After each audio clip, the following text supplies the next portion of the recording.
లోకేష్ ఎంచుకోవడము, ఆ తర్వాత ఒకటి ఆయన వైఫ్ పూర్తి స్థాయిలో అక్కడికి కాన్సన్ట్రేట్ చేసి బ్రాహ్మణి గారు అక్కడే కూర్చొని ఆమె చాలామందిని కలవడము, ఎటువంటి ఆ రిజల్ట్ని ఎట్లా చూడాల్సి ఉంటుంది? పవన్ మీరు మ్యూట్లో ఉన్నట్టు ఒకసారి చూడండి.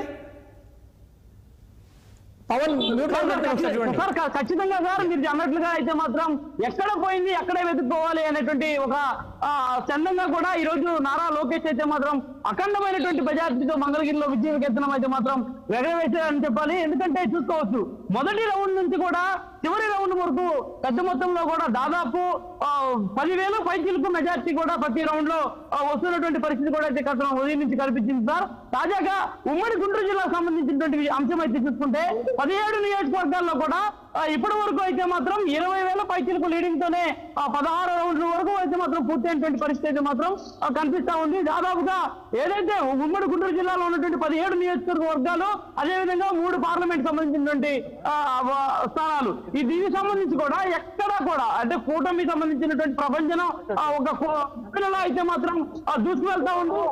మరి ఈ నేపథ్యంలోనే చూసుకోవచ్చు, నారా లోకేష్ కావచ్చు, అదేవిధంగా పల్నాడులో ఉన్నటువంటి మాచర్ల కావచ్చు, ఇటు వినుకొండ నియోజకవర్గం కావచ్చు, ఈ యొక్క ఏదైతే కొంత సమస్యాత్మకమైనటువంటి నియోజకవర్గాలు, ఈ నియోజకవర్గాల్లో కూడా కూటమి తన స్పంద కొనసాగించింది, ఒక సునామీ సృష్టించింది. దాదాపు 30,000 పైచీలకు ఓట్ల మెజార్టీతోనే మాచర్లలో అయితే మాత్రం జోలకంటి బ్రహ్మానందరెడ్డి విజయకేతనం ఎగరవేశారు. మరోవైపు అదేవిధంగా కూడా వినుకొండ నియోజకవర్గంలో చూస్తున్నట్టయితే 26,000 ఓట్ల మెజార్టీతో ప్రస్తుతం 17 రౌండ్లో జీవి ఆంజనేయులు కొనసాగుతున్నటువంటి పరిస్థితి మాత్రం కనిపించింది. ముఖ్యంగా అమ్మడి రాంబాబు జలవనరుల శాఖ మంత్రిగా ఉన్నటువంటి కొత్తపల్లి నియోజకవర్గంలో చూస్తున్నట్టయితే దాదాపుగా 35,000 పైచీలకు మెజార్టీతో కన్నా లక్ష్మీనారాయణ అత్యధిక మెజార్టీతో చూసుకెళ్తున్నటువంటి పరిస్థితులు అయితే మాత్రం కనిపిస్తా ఉన్నాయి. ఈ నేపథ్యంలోనే ప్రస్తుతం మంగళగిరిలో సంబరాలు అమ్మరాన్ని అంటుతూ ఉన్నటువంటి పరిస్థితి కనిపిస్తా ఉంది. మా నాయకుడు లోకేష్ బాస్ ఇస్ బ్యాక్ అంటూ పెద్ద మొత్తంలో కూడా అభిమానులు సందడి చేస్తున్నటువంటి దృశ్యాలు కూడా ప్రస్తుతం కనిపిస్తా ఉన్నాయి. ఇప్పటికే కౌంటింగ్ హాల్స్ నుంచి కూడా వైకాపా సంబంధించినటువంటి అభ్యర్థులు ఒక్కొక్కరిగా కూడా బయటికి వెళ్తున్నటువంటి పరిస్థితులు కూడా కనిపిస్తా ఉన్నాయి.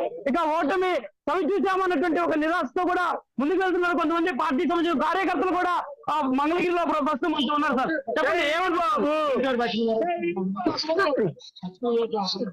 చెప్పండి ఎలా అనిపించింది? రావణ కష్టం పోయింది, రామరాజ్యం వచ్చింది. ఒక్కొక్క నా గుడికు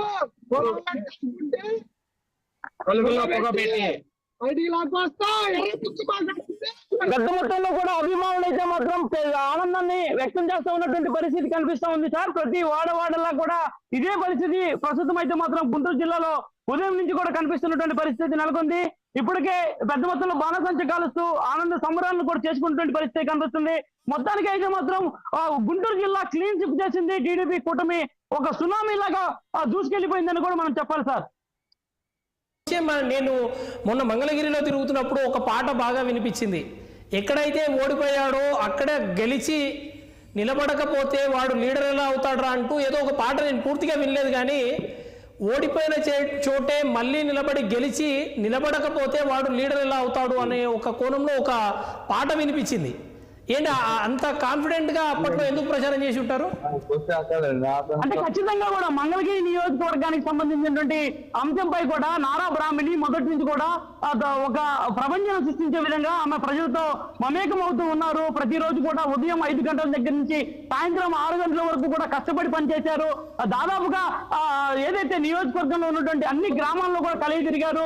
ఎక్కడ ఎలాంటి పరిస్థితులు ఉన్నా కూడా వాటన్నిటినీ ఎక్కడికక్కడ సమరస్యం చేసుకుంటూ కూడా ముందుకు నడిచారు. అదేవిధంగా మీరు అన్నట్లుగా ఒక పాటను కూడా ఎక్కడ పోయిందో అక్కడే వెతుక్కోవాలి రే అనేటువంటి ఒక ఏదైతే నల్గొండ గద్దర్తో పాటించినటువంటి ఈ సాంగ్ అనుసరిస్తూ కూడా ముందుకు వెళ్ళినటువంటి పరిస్థితి కనిపించింది. సో ఈ నేపథ్యంలోనే ఈ రోజు అయితే మాత్రం నారా లోకేష్ నిజంగా ఎక్కడైతే పోగొట్టుకున్నాడో అక్కడే తిరిగి మళ్ళా అఖండమైనటువంటి మెజార్టీ అయితే మాత్రం సాధించినటువంటి పరిస్థితి అయితే మాత్రం కనిపించింది. ఈ నేపథ్యంలోనే ప్రస్తుతం సంబరాలు అయితే మాత్రం అంబరాన్ని అందుతున్నటువంటి పరిస్థితులు కూడా కనిపిస్తా ఉన్నాయి sir. Right Pawan, thank you.